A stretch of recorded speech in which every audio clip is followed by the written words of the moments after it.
inspire.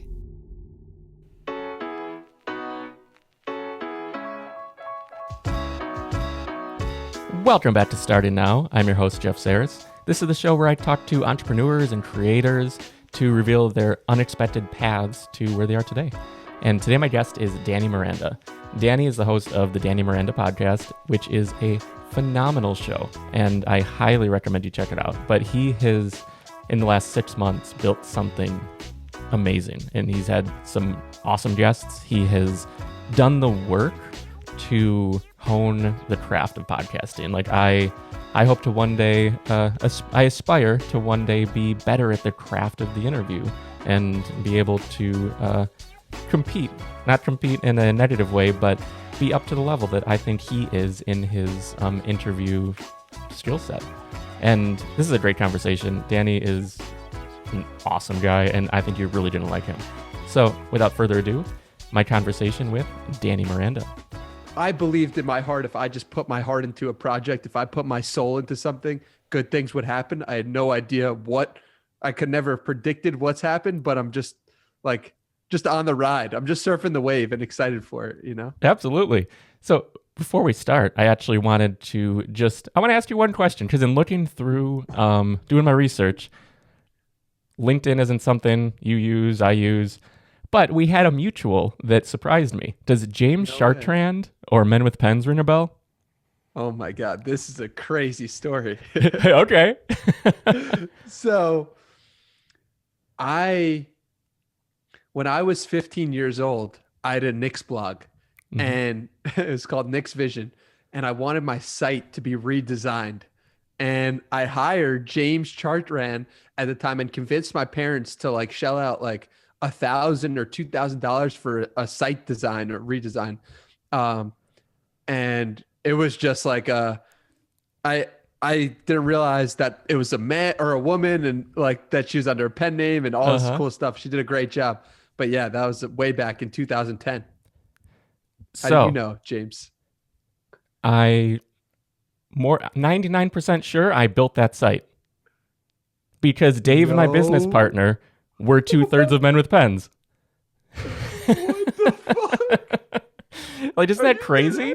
So Are you serious? Yeah. So we were I was a developer. I have tears in my eyes. Tears. What?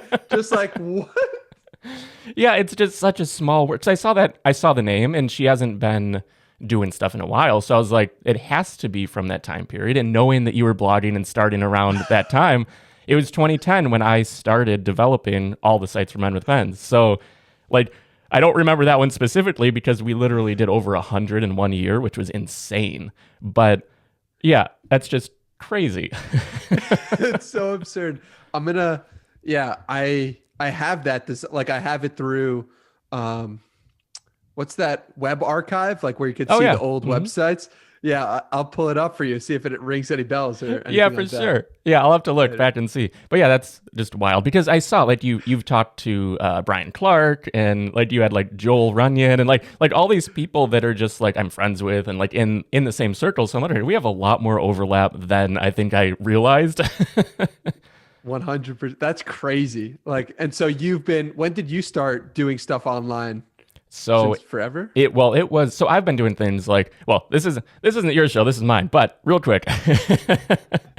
Yeah, see, I've seen you do this on other interviews where you really do, because it's your wheelhouse. You ask the questions. Natural. You get the person going. But yeah, I was doing web stuff, building sites since I was in high school, but I actually started online full-time doing my own thing with Men with Pens. So it was 2010 when I started. Oh my God.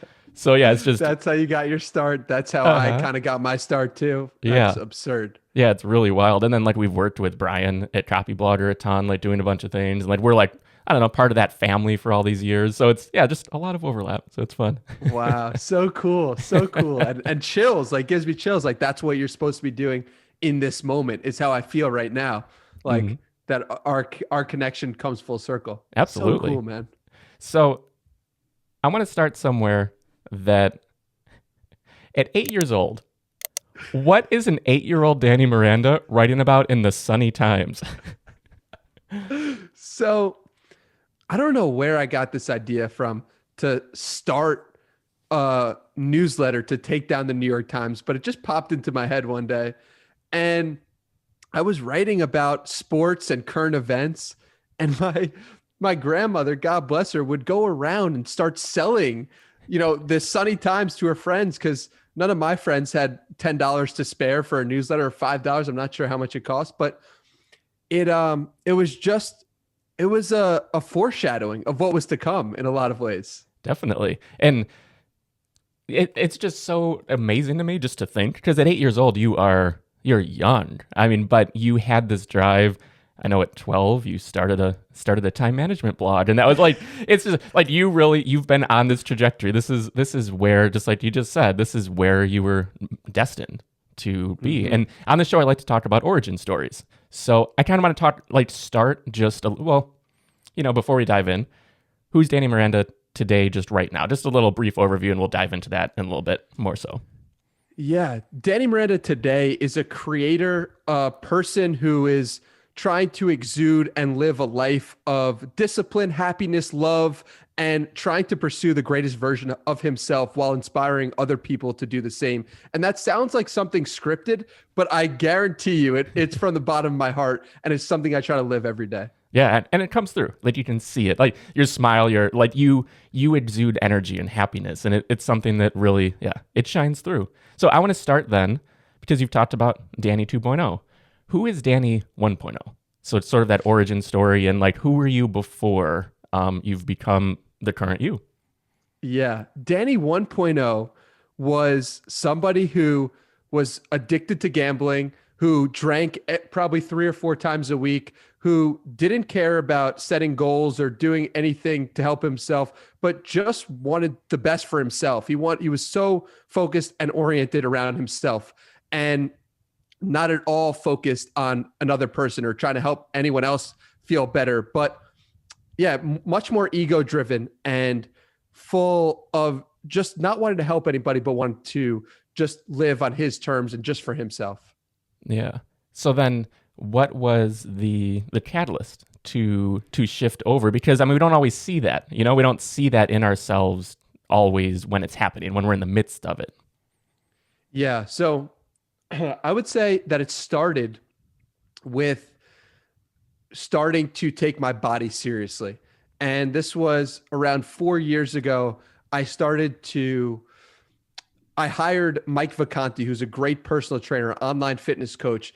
And through his system and process, I started figuring out a way to make lifting weights and eating correctly a part of my life. And so I had that as a keystone habit. And from there, the rest of the dominoes started to fall, and it was a slow fall, but that was really the first one that started to fall and shift me into a new being. But that was 4 years ago, and there's been a lot of change since 4 years ago. Oh yeah, for sure. And so what is some of that change? So, not to go so far back, you had the blog at 12, you had the time management one, then you went into the Nick's blog, but maybe starting from that point, from the transition into Danny 2.0.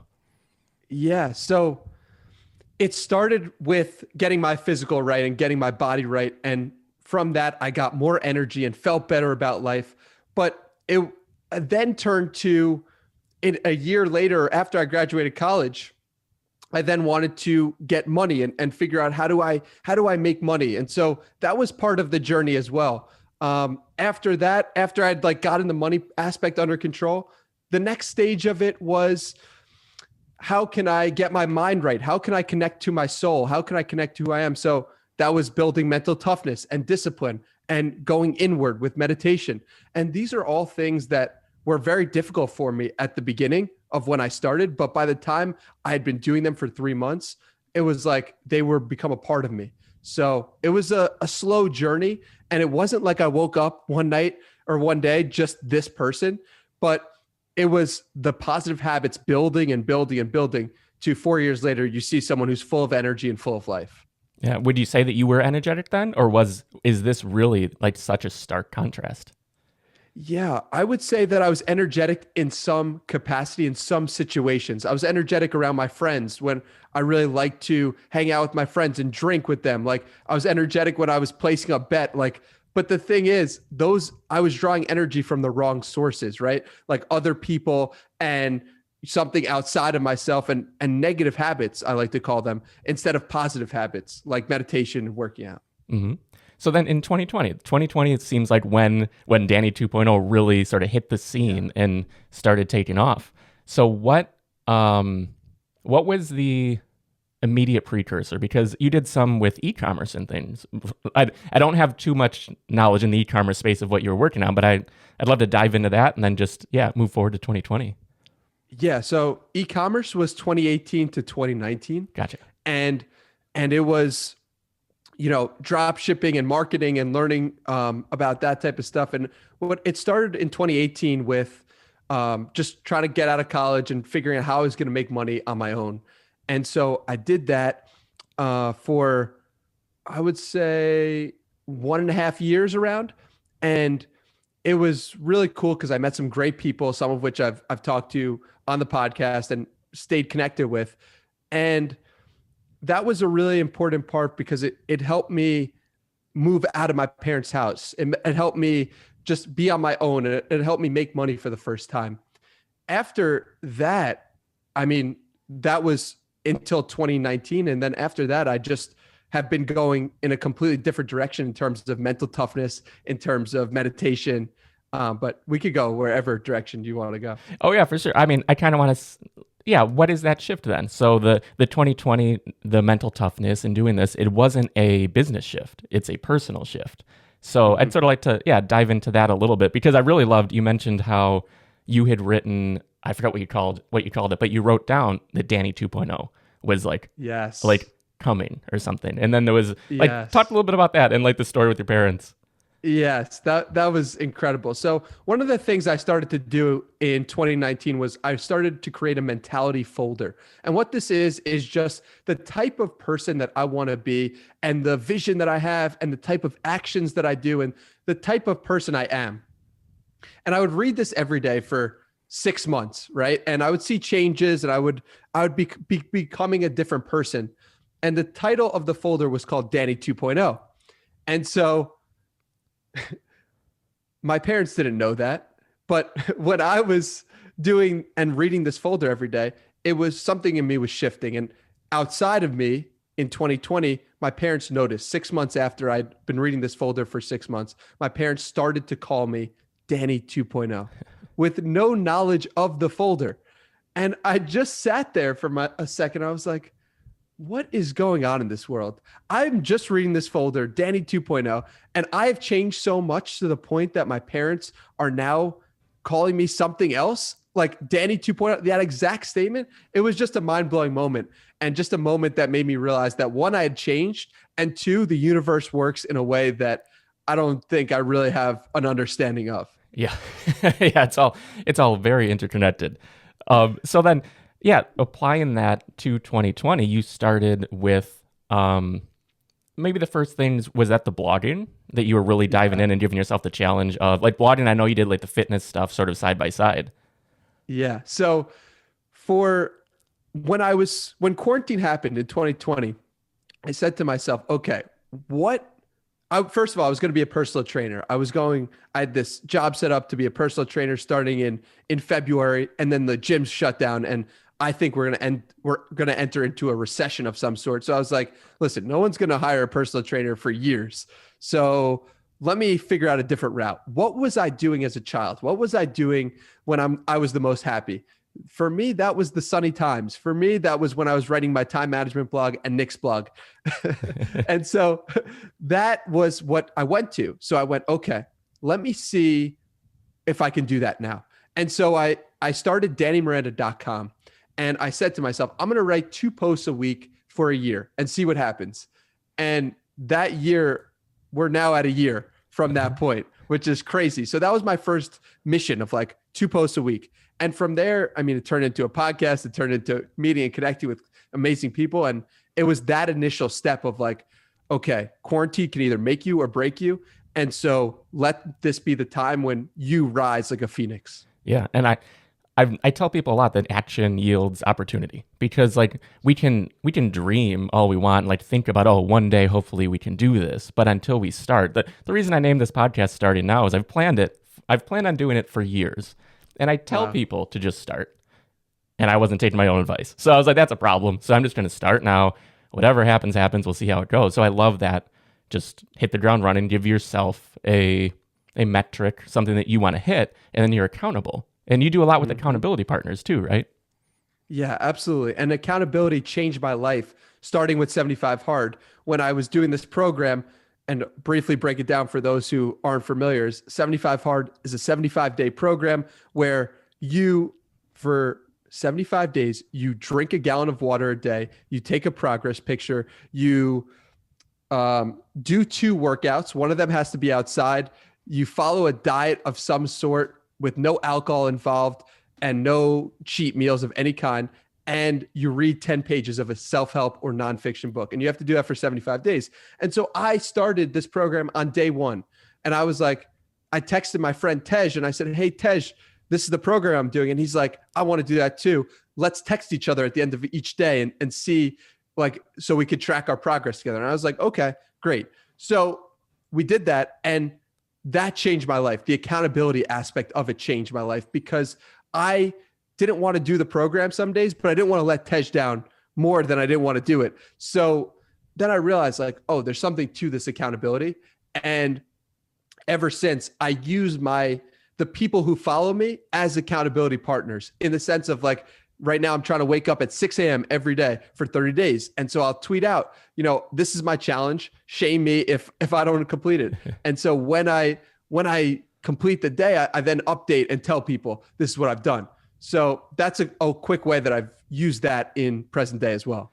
Yeah, I mean, that's hugely helpful. And so 6 a.m. though, what was the initial impetus for that? Because I am completely a night person. You probably saw I DM'd you last night at probably like midnight, and this is the first thing I'm doing today. So wow. Listen, everyone's got their own schedule. Oh, for sure. But for 6 a.m., my friend Tej actually texted me, hey, do you want to wake up at 6 a.m. for 30 days? And I failed it 3 times, which I think is important to talk about, because I realized that Tej wasn't the best accountability partner for me in that moment. For me, the best accountability partner was the audience, and letting people know that this is what I was doing. So since letting the audience know, I haven't missed a day, but it's interesting how different points in your life call for different people for you to be accountable to. Yeah. So you talked about audience. You have a great Twitter following because you have a great Twitter account. You have a great podcast, so many episodes, so many listeners. How did you get the ball rolling on that? Because you've been blogging and doing things for a while, but it really feels like things have taken off recently. Yeah. So, what's really interesting is, like, I think that I didn't realize how much audio and video, like how I could do that. And I'm still very much learning. I've only been doing it for 6 months now. And whereas I've been writing forever online, it feels like, but writing has come naturally to me, but I've never tried audio or video. So I got the ball rolling with the podcast by just starting. I recorded 20 episodes in a span of a month, and I realized how much I loved it. And if I love something, I go all in and I spend all my time doing it. I'm so excited by it. I thought I was going to do 1 a week, and doing 1 a week is amazing. And I, like anyone doing a podcast, it's hard work. But I said, you know what? I'm going to get better at this if I do it more, and I'm going to put myself out there, and I'm going to have more episodes for people to listen to. So I'm going to do 3 a week. And so I had this huge backlog, and I just got to work and haven't stopped getting to work since. Yeah. So how did you get those first, because 20 people right from day one, like, because that was before you even launched the podcast, right? You had 20 in a backlog before episode 1. Yeah. That's wild. So how did you connect with all those people? I just reached out, man. I said to myself, like, people love to be featured on the podcast, and people love to talk about themselves. So why not just reach out? I think that so many people starting out think that, oh, when I get bigger, I'll be able to reach out to this person or that person. And that may be true, but you don't know until you ask. And so I just reached out to as many people as I could who had big followings, who I was curious about and who were interesting to me. And I just, I ripped it and let it go. And it's been fun since. Yeah, and I think people really miss. They don't take the shot kind of thing because there isn't that everyone's competing for the bottom. Everyone's competing not bottom in a negative way, but people compete for the same things. And there's fewer people trying to become like the CEO versus trying to get the entry level job. It just always works out that way. And I think with this is a great example because how many episodes are you up to now? We're up to 76 That's published. wild. Like I just can't believe that you've done that many interviews, and they're phenomenal. Like we'll dive in a little bit to your approach to podcasting, but that many in 6 months just blows my mind because I do the one a week, and like I give myself more work having the multi-camera setup, but still it's like I can't imagine knocking out 3 every week because you're not phoning it in. You're doing the research up front, which actually I want to talk a little bit about like research and how you dive into guests and maybe at what stage you're doing that. Yeah, so research is such an important part of the puzzle for me, and I think it's where I've been able to stand out as an interviewer. And I just love stalking people. I love going deep on them and figuring out like what's their motivation for doing that. Like you were asking about the origin story, like asking them that question. I've noticed that guests typically laugh after my first question because it's so out there. It's so crazy. Like, how did I come up with that? How did I find? And the truth is that I'm spending a lot of time on that person, and I'm digging deep into previous podcast appearances they've been on. I'm going to their archives. I'm seeing what they were tweeting in 2017. I'm going to the 4th page of Google and trying to figure out what their motivations were when they published something 5 years ago. And in that way, you can actually get to know somebody better than they know themselves because they forgot about that thing they posted and you're bringing it up and they're like, oh my God, that's crazy.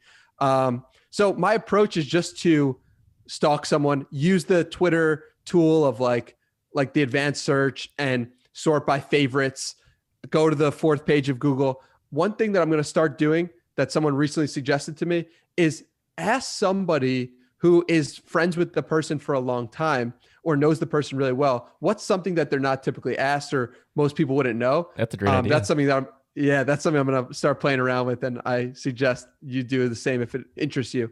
But yeah, just like really going deep on the person, really caring about them so the audience understands that and they feel like, wow, that Danny really took the time to research this person. And because of that, I want to give him my time again because he obviously really cares about going deep and getting the nuggets that someone else might not. Yeah, and you're great at finding that thread that connects you with the person too. I know it's probably not universal in every episode, but like Brian Clark from Copyblogger, and right away you're just like, yeah, like your blog is what helped me start a blog, and like immediately you have that bonding moment, which is hugely valuable. It's something that obviously it just can't happen universally, but I think the deeper you go on someone, the more you understand, you really see the commonalities and things. And I love your Garyvee story. Like we won't dive into it here because you have the interview with Garyvee that I really recommend people go and listen to because it's just awesome. And that connection blew my mind. I love that. But I guess just briefly, could you just run through what that was? Like now that I teased it out, I feel like we have to say it. Yeah, absolutely. No, I'd love to. I mean, I would tell the story to my friends in college when Garyvee was coming up to the worldwide audience and they would be like, how is that possible? Anyway, Garyvee in 2011 or 2010, I had a Knicks blog and turns out you designed that Knicks blog. Yeah. Now we know. But yeah. So in 2011, I was following Garyvee and was a big fan of him. And so I wanted to come to his book signing for the Thank You Economy in New York City. My mom wouldn't let me go because it was a school night. And Garyvee said to me, or I tweeted to Gary saying, hey, Gary, I would love to come. My mom won't let me. Gary tweeted back, what's her number? Called her on the spot. And my mom was convinced that I should come to the book signing. And me and Gary got a picture together and it was great. Fast forward now to 2020. And I tweet out from my previous blog, the 2009 time management blog, like an article that I wrote about Gary. and he followed me from that. Him following me ends up with him on the podcast. And yeah, the rest is history. That's the quick story for it. Yeah. Yeah. And I recommend people definitely check out that episode of your show. It's awesome. And just to see you both light up at that moment when that comes up, love it. So diving into people's stories, sometimes you can get a little too far. Like, how do you find that line? Because I know, and I like that you were open about this. I didn't see it the way you did, but the Ali episode, Ali Abdal, like in the intro to that, you said how you felt like it wasn't your best work and things. How do you approach that now? And maybe how does that episode change your approach? Yeah, so this is a great question. For context, for the Ali episode, I had so many questions prepared, and I was so well prepared that I was losing myself in the questions and not in the moment. And that's just such a fine line of balance that I've had to figure out as an interviewer of like, what's the right amount of research and what's the right amount of like fullness in the moment, curiosity. I think everyone's got to find that balance for themselves. And you only get to that point by doing and figuring it out for you. So I'm happy that that interview happened for me personally, because I said to myself, I'm not in the moment enough. I was just reading off questions and wasn't actually having a conversation and listening to them. And that was really important for me, because next time I did better. And every moment, every failure, every success serves as a way for you to gauge in the future of how to act and how to iterate. So yeah, you got to get in the arena to be able to figure out for yourself what the right balance is. Absolutely. And I did that early on. I had a few of those that really afterwards I don't want to say early on, consistently after the conversation, I'm like, I didn't perform. Like the guest is great, but I just wasn't like up to my, where I want my standards to be, but it's hard. Like this is a lot harder than I think it appears on the outside, because 100%. Yeah, it's like, oh, it's just a conversation, but there's a lot more that goes into having a conversation that's worth essentially broadcasting, because this is entertainment for others. Yeah. And I think what you said there is really important, that it's a performance. And it's the crazy thing is, it's like I'm bringing my authentic, real version of myself, but at the same time, I'm performing as well. So I think that's an important nuance that gets lost in the podcasting. When you think of it as a consumer, it's like people are performing, they're on a stage. And so you've got to, as the person on the stage, you have to be able to bring that to each moment and bring that to guide the conversation if you are in the host position. Yeah, I mean, and that's something, I am not a natural entertainer, but it's something that I recognize, I want to get there. I want to have that energy. I think actually you've said something about how like a piece of content is a piece of energy. And I really liked how you connected that. Does that ring a bell? I don't know if it was in a conversation, something I read, but would you want to dive into that a little bit? Yeah, for sure. So I realized that whenever I read a tweet, I would feel some way. And it could be negatively if it's a negative tweet, or positively if it's a positive tweet. And I was like, wow, there's really something to this. This is changing my energy in some way, if you're really getting close to how you feel in that moment. And so it's something I'm constantly thinking about as I'm going through podcasts and videos and tweets, like, how is this affecting my energy? And if this podcast, for anyone listening, is not enjoyable to you, turn it off. Like in the sense of like, do things that are high energy to you, that bring you up. And, if you can lean into that, you're going to be in a better place. And it's just constant understanding of where you are in the moment. Right. Yeah. And then what you're putting out there too, how do you gauge if you're adding that positive energy? So, I've started to do something over the past year that I realized that I've started to do, which is when I'm tweeting something or when I'm about to tweet something, I'm thinking to my head, is this good energy? Is this helping people? Is this the type of person that I want to be? And I think this way about my thoughts as well. Like, I am constantly thinking about, am I amplifying the type of person that I want to be? Because that's the type of like awareness of your thoughts that I think is necessary to be a content creator that puts out positive energy, that puts out just ways in which people are helped in the world. And I think it's a constant battle of becoming aware of your own thoughts. That's the journey that I'm on, at least. Definitely. So I want to talk a little bit about business. So it's not, your podcast isn't a business. You have the opportunity this past year that you've been able to build this and do the things. But what's your vision? Where do you plan on taking this? Yeah, I want it to be the number one podcast in the world. And I'm so thrilled that that is the goal and that is the North Star, because it's not necessarily about getting to that place of the number one podcast in the world. Like, I don't really care about the title of that. I want the journey of the climb. That's what I'm excited about. And when I accomplish that, I'm sure I'll have another goal set up. Or if I don't accomplish that, great, I'll have a place to aim for the rest of my life. So that's the exciting part to me, is like, can I get to that place? Can I reach that North Star? And it's just a constant everyday battle and a constant everyday process of how can I improve as a speaker, question asker, as a performer, and just continually iterate on that process. Yeah. So then do you have sort of a monetary goal? Is there any timeline that you're like, oh, hopefully, because I saw you just got your first sponsor, which is awesome. Congratulations.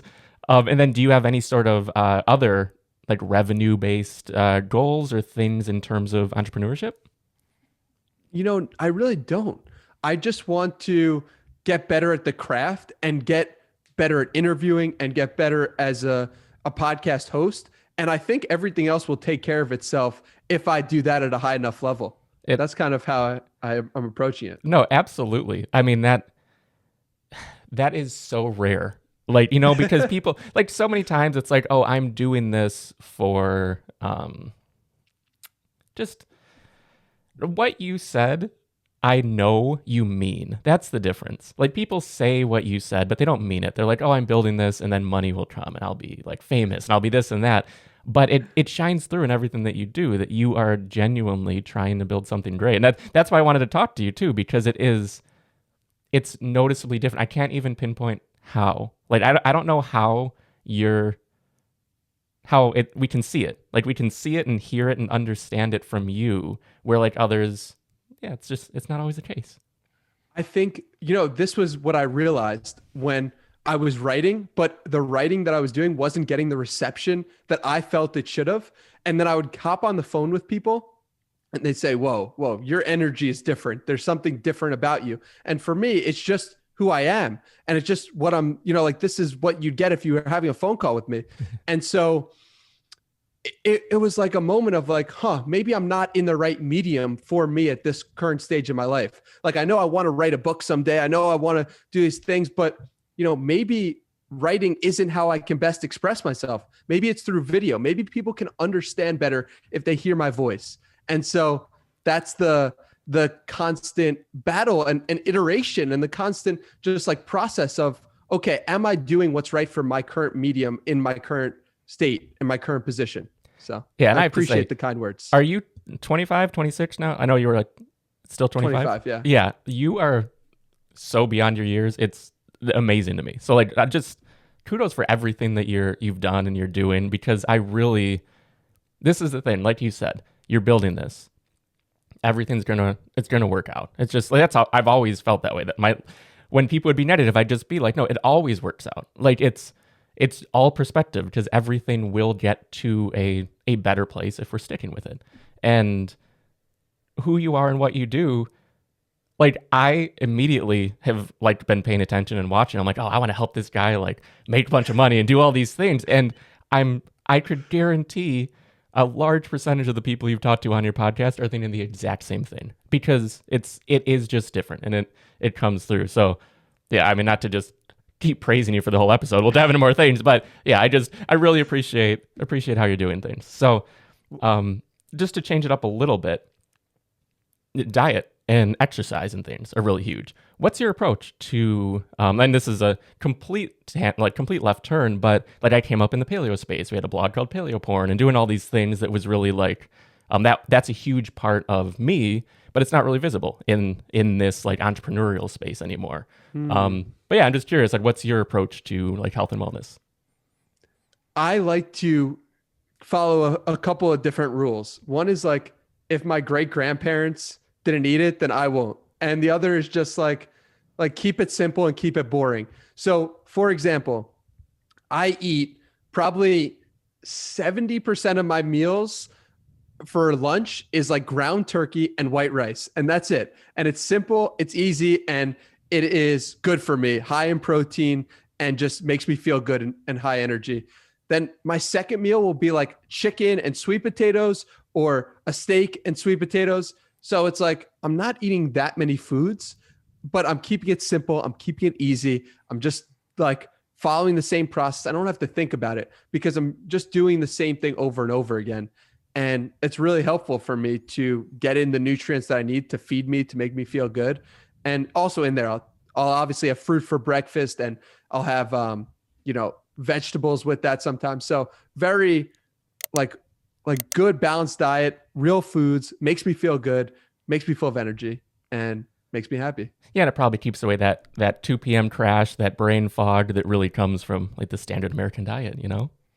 Yeah, I don't feel any of that, and it's just a matter of what I'm putting into my body is me. It's part of me, and it's really important. So treat it like it's an energy source, like the content, it's the same thing. It's like the content is energy and can bring you up or bring you down. The food is the same way. And if it's something that's simple and easy, and it's it works for you, and it's real whole foods, like I don't see how you can go wrong. Yeah. And so you named your podcast after you because you have these interests and you want to be able to shift and pivot. Have you had that drive maybe to dive more into fit? Because you were on the cusp of being a personal trainer, like all those things. And we are so just multifaceted people that it's so hard to fit us inside a box, even though maybe like business wise, it's not the best idea to just be wide open as just Danny Miranda. But what have you considered in terms of keeping it open, and what you may do, what you may pursue, or what you would want to even just tinker with?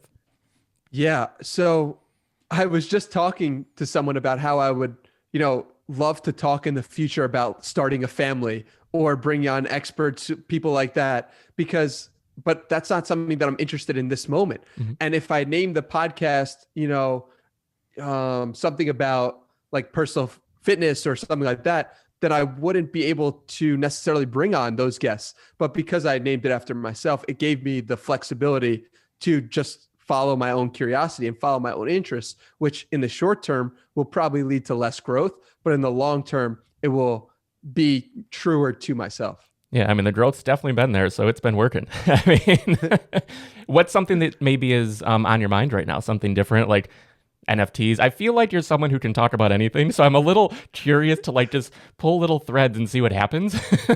Yeah. But is there anything that's on your mind specifically that you're thinking about a lot right now?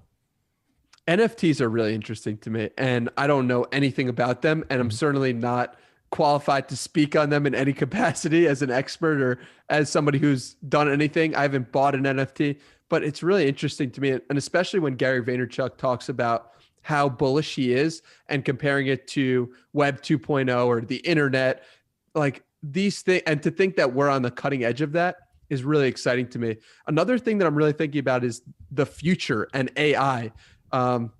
That's sort of related to NFTs, but I've had Paul Yakubian on, who's started Copy AI and is he's an entrepreneur who is trying to help people use AI systems like GPT-3 to write more freely and to write better words. So yeah, those are two things that are on my mind and I've been thinking about and diving into. And if I had a fitness podcast, I never would have been able to explore those interests. So I'm grateful for that opportunity. Yeah, and I mean, you're building it all around your personal brand. So it's you. We're following you on your journey.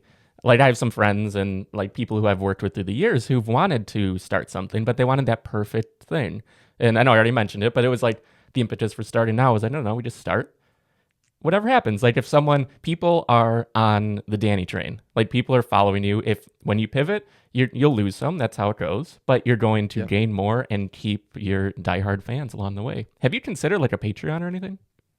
Yeah, I've been thinking about ways to monetize, but I really want to do it in a way that's true to me and authentic to me. And I don't want to hide my best stuff from people as well. I'm kind of like in the stage where I'm right there, like I'm in the middle of of if I should monetize, should I, like, what should I do? I'm currently trying to figure it out is the answer. But I'm sure we'll look back at this conversation in a year and be like, oh, of course he was supposed to be doing this or this. So we'll see. We'll see how it turns out. Yeah. And any ideas open. Oh, yeah. I mean, I could see even just a simple Patreon that you don't have to have anything even paywalled. I mean, it can just be like support the show, something that's a recurring payment. Or we do a lot of work with the minimalists. Their approach is they have their main show and then they have the, what do they call it, the maximal episode. So essentially you get an hour for the normal show, an extra 30 minutes that they chatted after the show, and they can sort of dive into other things if they wanted to, or just whatever. It's just really free form. And that does really well for them. But I really like that idea because not wanting to do something that isn't true to you, because you have in the past, you've done a course for other things, right? That wasn't, it just didn't feel right for some reason. Absolutely. And it's really interesting because the course was, I didn't know how to execute and teach a course as well as I thought I could, or as well as to give people that transformational experience. And I wish I was beating myself up over it. Like, why can't I do this? Like, but I was young and I didn't know everything and I was learning, and, you make mistakes along the process. So I'm grateful for that too, because it taught me like, oh, maybe, that wasn't the right avenue to go down. So yeah, we'll see how it turns out. I'm excited though. Yeah, for sure. So I don't want to take too much of your time. This is awesome. Like, I really appreciate you taking the time out of your day to chat and somehow fitting it in with all of these interviews.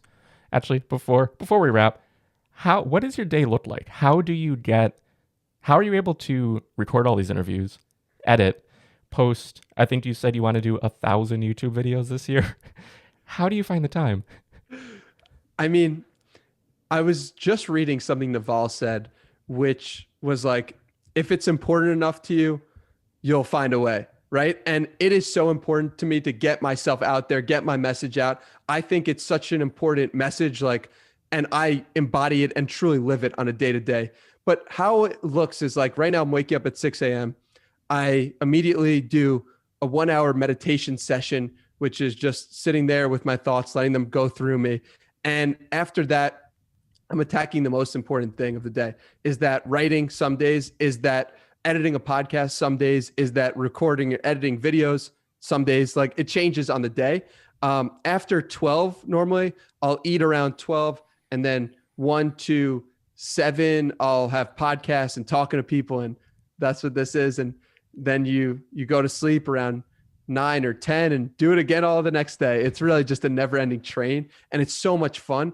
For me, I wouldn't be sustainable if it wasn't fun and I didn't enjoy it from the bottom of my heart. So that's a little bit about my day. And thank you for everything, man. Oh yeah. And I think that's a really important note, that if it isn't for you, it just wouldn't work. It needs to be that fit for the person who's doing it. So like following your lead isn't going to be for everyone, but I love that you found your lane and what you want to do.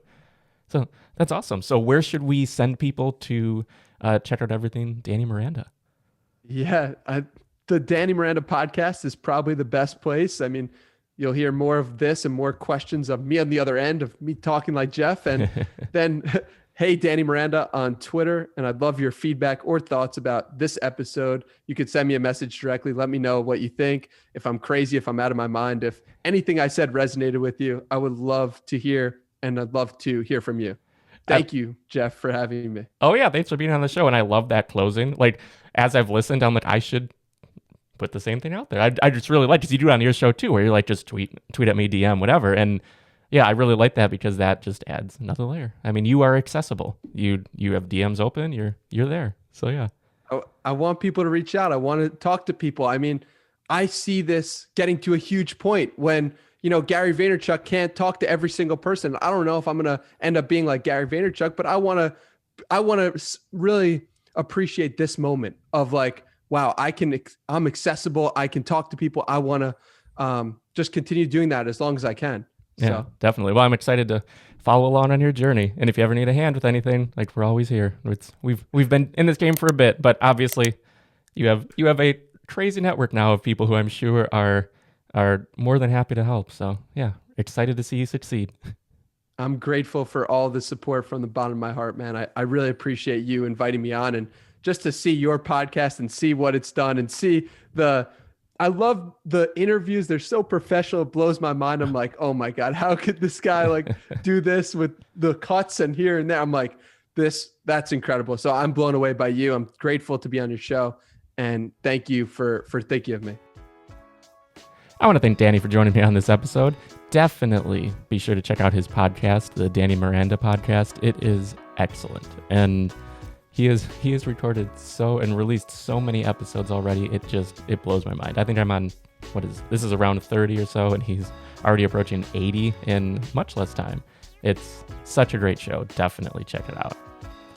As always, this episode of the podcast is brought to you by Built, and every week I say the same thing about Built, but if you want to get started online, head on over to built.co, that's bylt.co, and we're there to help you with WordPress themes and hosting and everything that we do in a turnkey fashion. And that'll do it for this week. Again, I'm Jeff Sarris. This has been Starting Now, and I really want to see you start dreaming less and start doing more. That's really why this podcast exists. It's about getting started and getting started on your journey to building what you've always dreamed of. See you next week.